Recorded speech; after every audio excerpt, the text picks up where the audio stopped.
And then one other aspect of your work, which is extremely relevant in this day and age, is social media, right? Mm. So social media tends to really amplify the human dark side in many different ways, right? It's really interesting when you, I guess, look at it from that lens, right? So Yeah. can you go through like the different ways the human dark side tends to get brought out into the online world, and why is this so concerning?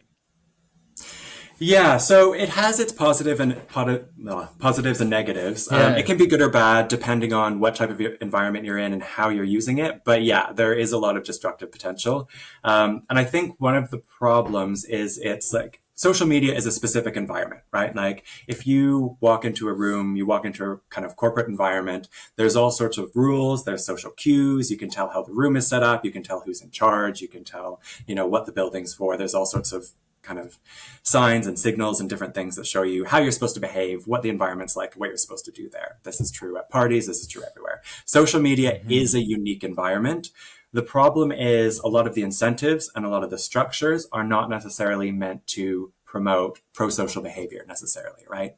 They're meant to maximize clicks, engagement, advertising That's right. views, whether or not those are leading to positive emotions, positive relationships, good outcomes for the person. They're advertising platforms, they're corporate environments that focus on these specific metrics and behaviors. And I think that's a good way to think about it because it's kind of a black box that encourages behavior, but the kind of cognition, emotion, and those kind of factors that it's encouraging, do the platforms care that much about it as long as it's leading to the outcomes they want? Probably not.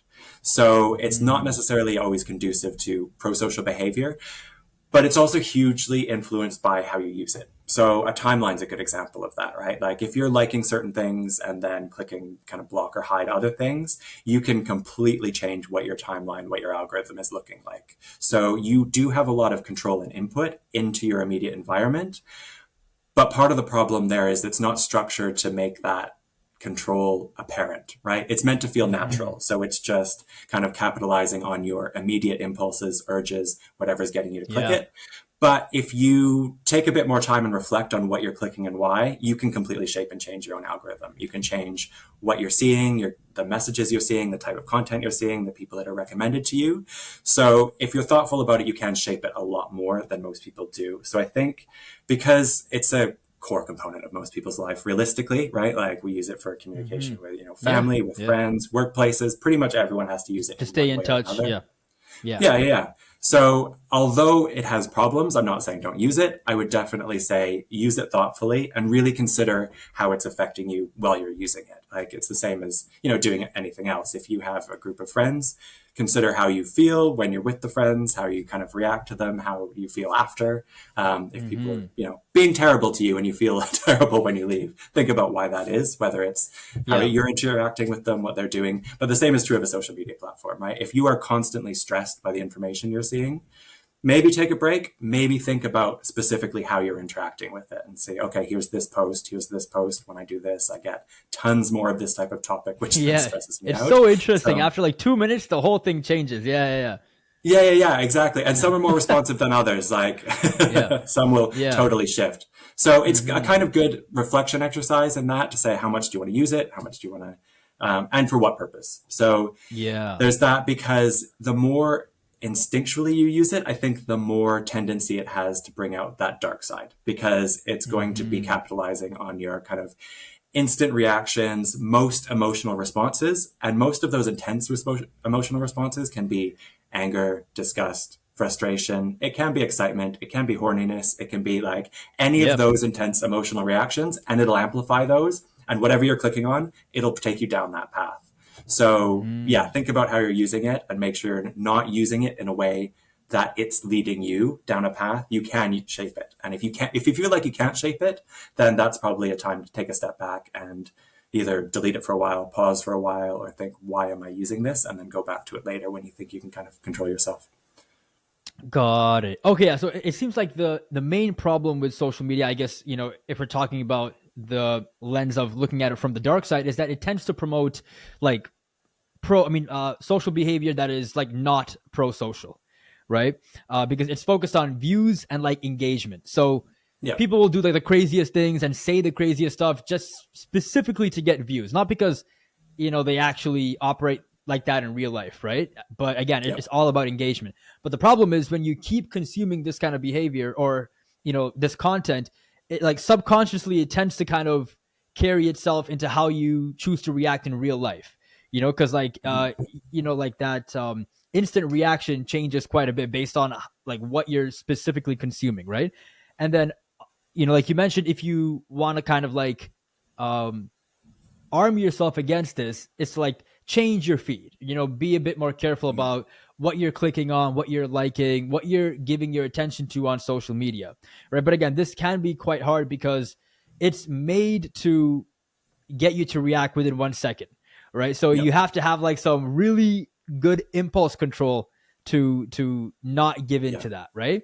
So outside of that, like, do you have any other ways that people can kind of like protect themselves against social media? Obviously, the most obvious one is just to leave, but sometimes that can be quite hard, right? Because the world is so interconnected, and it's like we kind of like it's a huge part of our lives, right? So outside of being fully aware of what you're clicking on, is there anything else that you'd recommend to help people manage social media and make sure that they don't allow the content from there to kind of amplify their own dark side in real life?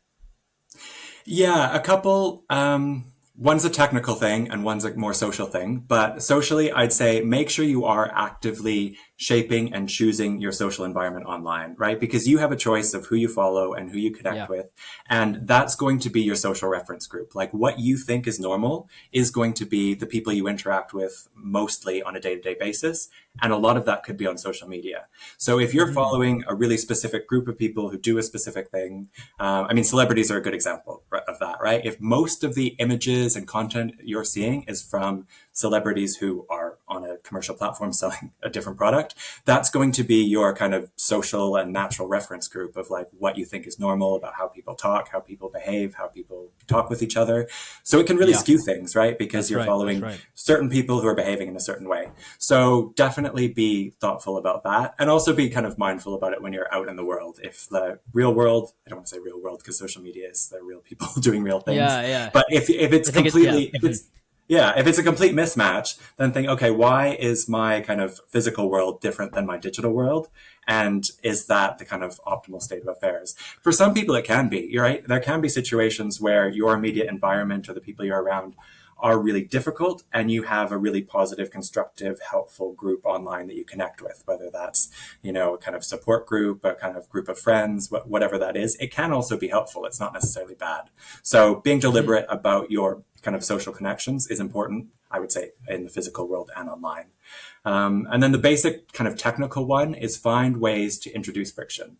So one of the things that a lot of apps, platforms, social media networks do is try and reduce friction so you don't think about things. So that's things like you have the app and you're automatically logged in. If you don't use the app and you go in through a browser and you log out when you're done, it's a nightmare because you don't just click it automatically without thinking and end up on Instagram or whatever. You actually have to sign in, and then you think, oh, do I want to sign in? And then it's not going to be, you might not sign in as often. Mhm. So anything that you Yeah. can introduce in your kind of day-to-day life that makes it Yeah. slightly more difficult, even if it's just a second or a couple seconds, that slows you down and interrupts your train of thought and lets you reflect on it, can be really helpful. I mean, I do that sometimes depending on what I'm doing, and I might need to be online more, be really connected to something, so I might have the app, but I rarely use social Mhm. media apps. I'll just do it in the browser.